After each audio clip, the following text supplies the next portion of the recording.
किसी ने प्रश्न किया कि सूर्य भगवान को दिया गया जल सूर्य तक कैसे पहुंचता है। एक पंडित जी प्रतिदिन सूर्य को जल चढ़ाते थे। कुछ कॉन्वेंट वाले लड़के उनका मजाक बनाते थे। क्या पंडित जी, इतनी दूर सूर्य आप जो जल चढ़ाते हैं वह जमीन पर गिर जाता है, वह सूरज तक तो पहुंचता नहीं, फिर आपके जल चढ़ाने से क्या फायदा। ऐसे ही जब उन्हें कहते कहते कई दिन हो गए तो एक दिन पंडित जी उन्हें मां बहन की गालियां देने लगे। उस दिन पंडित जी ने उनको जी भर के गालियां दी। इस बात की शिकायत उन लड़कों ने अपने घर जाकर की। उनके घर वालों ने कहा, पंडित जी बहुत सरल स्वभाव के और धार्मिक आचरण वाले हैं, वह ऐसी गालियां कैसे दे सकते हैं। किंतु उन लड़कों ने विश्वास दिलाया कि हम लोग झूठ नहीं बोल रहे हैं। फिर उनके घर वाले लाठी डंडा लेकर पंडित जी के पास गए। उनसे पूछा, पंडित जी आपने लड़कों को गंदी गंदी गालियां दी हैं। पंडित जी ने कहा, हां दी हैं। वह लोग बोले, आप कर्मकांडी और धार्मिक व्यक्ति हैं, हम आपका सम्मान करते हैं, आपसे इस प्रकार की उम्मीद बिल्कुल भी नहीं थी।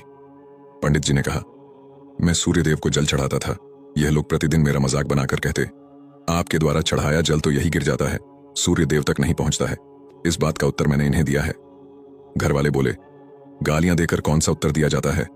पंडित जी ने कहा, मैंने सिर्फ इनकी मां बहन की गालियां दी हैं, मैं इनकी मां बहन के पास नहीं गया और ना ही मैंने उनकी मां बहन को देखा है, सिर्फ मां बहन की गालियां दी हैं। गालियों का प्रभाव इतना हो सकता है कि इन लोगों ने शिकायत की और आप लोग लाठी डंडा लेकर के मुझे मारने के लिए आ गए और कुछ अपनी बाहें समेटने लगे।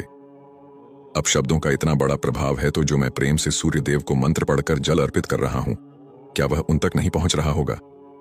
जब अब शब्दों का प्रभाव इतना अधिक हो सकता है तो क्या प्रेम के साथ मंत्र उच्चारण और भगवान को अर्पित प्रसाद और जल भगवान तक नहीं पहुंच रहा होगा। पंडित जी की यह बात सुनकर वह सब लोग उन्हें प्रणाम कर वापस चले गए। यदि आपसे भी कोई इस तरीके से प्रश्न पूछे, पितृभोज पर कटाक्ष करें तो आप भी उसे जी भर के गालियां दें और बाद में समझाकर इसी तरह से पटाक्षेप कर दें।